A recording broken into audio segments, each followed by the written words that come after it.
good morning. I'm Jose De Lioro Bien of First Kagawad of Barangay Balilit, Dagami, Leyte.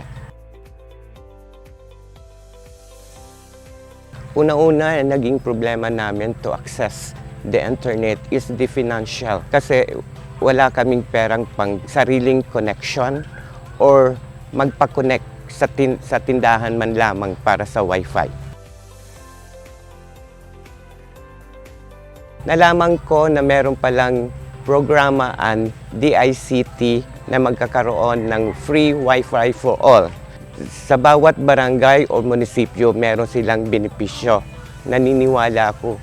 Ito ay isang programa ng ating gobyerno na madali or makakatulong sa ating barangay.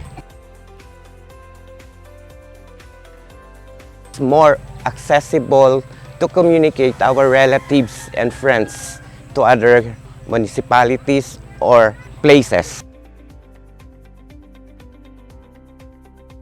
Ang tulong o benepisyo na nagawa ng free Wi-Fi is tatlo: time, money, and effort. Money, you can save money without connecting to others' Wi-Fi connection.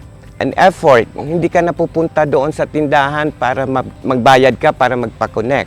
And effort, hindi ka maglalakad ng ilang kilometro para makakonect. Punta ka lang sa barangay para sa free Wi-Fi.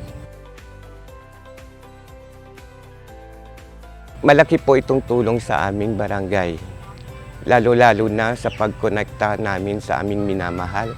Thank you, DICT Free Wi-Fi for All program. Salamat po.